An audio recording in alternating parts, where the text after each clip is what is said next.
4th standard Tamil first lesson பார்த்தீங்கன்னா தமிழ்மொழி வாழ்த்து. தமிழ்மொழி வாழ்த்து லெசனுடைய புக் பேக் ஆன்சர்ஸை நான் உங்களுக்கு குறித்து காட்டுறேன். ஃபஸ்ட்டு ஒன் சரியான விடை. மக்கள் வாழும் நிலப்பகுதியை குறிக்கும் சொல் வைப்பு. என்றென்றும் என்னும் சொல்லை பிரித்து எழுத கிடைப்பது என்று கூட்டல் என்றும். வானம் அளந்தது, வானம் கூட்டல் அளந்தது. அறிந்தது கூட்டல் அனைத்தும், அறிந்ததனைத்தும். வானம் கூட்டல் அறிந்து என்பதை சேர்த்து எழுத கிடைக்கும் சொல் வானம் அறிந்து. தமிழ் எங்கு புகழ் கொண்டு வாழ்கிறது? அதுக்கு பின்னாடி ஆன்சர் இருக்குது. இங்கே இருக்கு இல்லைங்களா, தமிழ்மொழி. தமிழ்மொழியை எழுதிக்கணும். அதுக்கப்புறம் செகண்ட் லைனில் 7ன்னு ஆரம்பிக்கிறதுலேருந்து செய்து வரைக்கும் மார்க் பண்ணிக்கோங்க.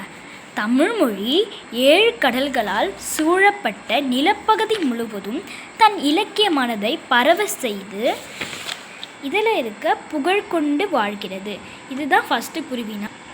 செகண்ட் குருவினா தமிழ் எவற்றை அறிந்து வளர்கிறது? அதுக்கும் பின்னாடி தான் இருக்குது. தமிழ்மொழி வானம் வரை உள்ளடங்கியுள்ள எல்லா பொருண்மைகளையும் அறிந்து மேன்மேலும் வளர்கிறது வரைக்கும் மார்க் பண்ணிக்கணும். அதுதான் செகண்ட் குருவினா. அடுத்தது ஃபஸ்ட்டு சிறுவினா.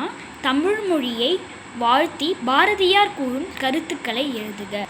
அதுக்கும் இந்த பேஜில் இருக்க பாடலின் பொருள் ஃபுல்லாக மார்க் பண்ணிக்கோங்க. ஃபஸ்ட்டு சிறுவினா. அவ்வளோதான். இந்த புக் பேக் ஆன்சர் குறிச்சாச்சு. உங்களுக்கு இதெல்லாம் புரிஞ்சிருக்கும்னு நினைக்கிறேன். தேங்க்ஸ் ஃபார் வாட்சிங்.